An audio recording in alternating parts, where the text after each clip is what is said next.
নমস্কার বন্ধুরা, মাই simple lifestyle ব্লগে স্বাগত জানাই। আশা করি ভালো আছেন, সুস্থ আছেন। আজকের রেসিপি ডিম পনির সর্ষে পোস্ত। নতুন বছরকে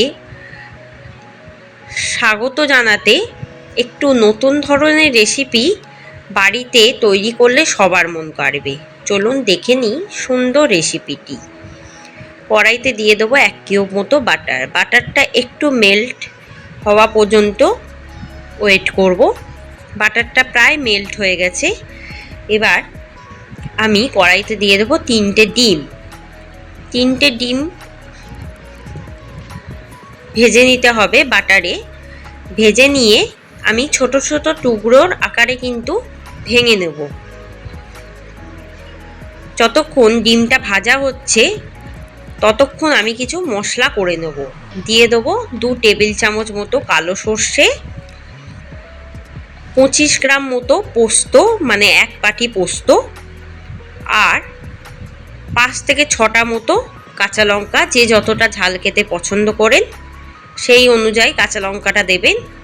আর 3 টেবিল চামচ মতো দুধ দিয়ে ভালো করে পেস্ট করে নেব, একদম মিহি পেস্ট। এটা শিলেও করতে পারেন। এবার দেখুন ডিমটা প্রায় ভাজা ভাজা হয়ে গেছে। এবার ছোট ছোট টুকরো করে আমি কিন্তু এটা ভেঙে নিচ্ছি ডিমটাকে।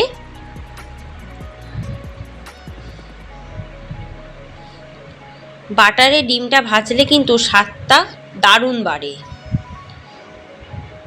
যে কোনো ডিম ভাজা যদি আপনারা করেন বাড়িতে একটু বাটার দিয়ে দেবেন, দেখবেন স্বাদ কিন্তু দারুণ বাড়ে আর ডিমটা খুব নরম থাকে। ডিমটা প্রায় ভাজা হয়ে গেছে। এবার আমি একটি পাত্রে তুলে রাখছি।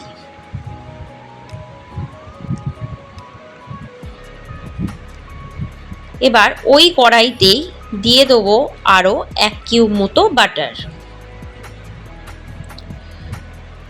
বাটারটা দিয়ে 400 গ্রাম মতো বড় বড় টুকরো করে কেটে নিয়েছি পনিরগুলোকে ভেজে নেব। হালকা লাল লাল করে কিন্তু পনিরগুলোকে ভেজে নিতে হবে। বাটারে ভাজছি কারণ টেস্টটা যাতে আরও সুস্বাদু হয়, খেতেও ভালো হয়, পনিরগুলো নরম থাকে।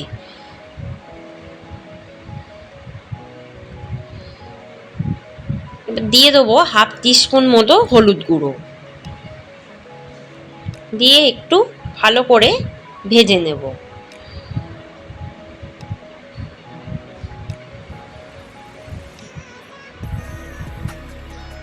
এবার দিয়ে দেবো ডিমের ওই কুচিগুলো, যাতে পনিরের সাথে আরেকবার ভাজা হয়ে যায়।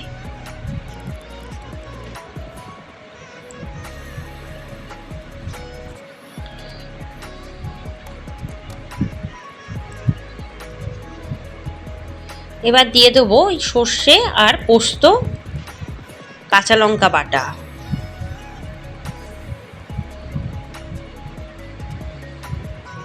দিয়ে দেবো 2 টেবিল চামচ মতো ঘি। দিয়ে ভালো করে এটা কিন্তু একটু কষিয়ে নেব পনিরের সাথে। একটু কষিয়ে নিলে টেস্টটা কিন্তু একটু অন্যরকম হয়। দিয়ে দেবো পরিমাণ মতো নুন আর 2 টেবিল চামচ চিনি দিয়ে একটু ভালো করে কষিয়ে নেব। যতক্ষণ না শুকনো না হয়ে যাচ্ছে ততক্ষণ না কষতেই থাকতে হবে।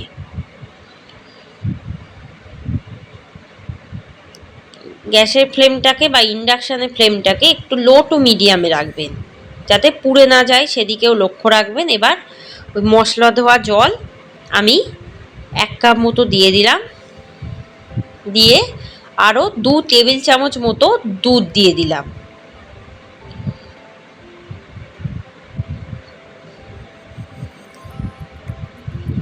মানে পরিমাণটা হলো 1 কাপ মতো জল আর 2 কাপ মতো দুধ।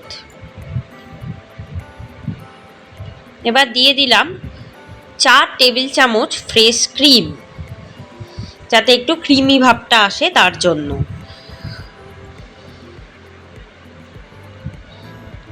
আর দিয়ে দেবো 1 বাটি চিজ,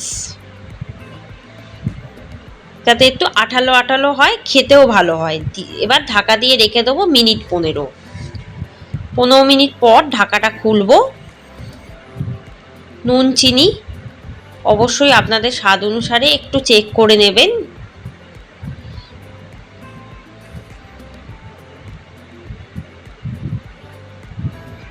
আর আপনারা যদি একটু ঝাল খেতে পছন্দ করেন আরও কয়েকটা কাঁচা লঙ্কা কিন্তু দিয়ে দিতে পারেন বাটার সময়।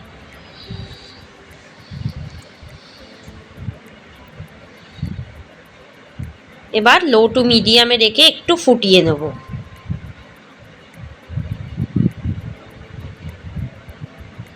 আর অনবরত আমি কিন্তু নাড়তে থাকবো যাতে একদম পোস্তটা তলায় বসে না যায়, সেটাও খেয়াল রাখতে হবে।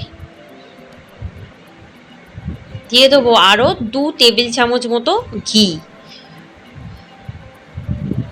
দিয়ে ভালো করে ঘিটা কিন্তু মিশিয়ে দিতে হবে। এটা কিন্তু গরম গরম ভাতের সাথে ভীষণই ভালো লাগবে, আর রুটির সাথেও ভালো লাগবে।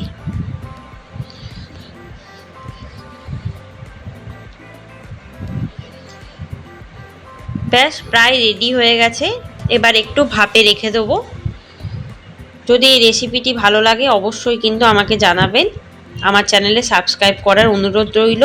ভালো থাকবেন, সুস্থ থাকবেন, সাবধানে থাকবেন। অবশ্যই আমার চ্যানেলে চোখ রাখবেন। আবার নতুন রেসিপি নিয়ে আপনাদের কাছে হাজির হয়ে যাব। এটা কিন্তু গরম গরম ভাত বা রুটির সাথে অবশ্যই পরিবেশন করুন, আর আমাকে কিন্তু কমেন্টের মাধ্যমে জানাতে একদমই ভুলবেন না। নববর্ষের দিন এই রেসিপিটি অবশ্যই ট্রাই করুন, দেখবেন নতুন ধরনের রেসিপি আপনাদের মন জয় করবেই করবে। আর বাড়ির অতিথিরাও কিন্তু ভীষণ খুশি হবে এই রেসিপিটি পেয়ে।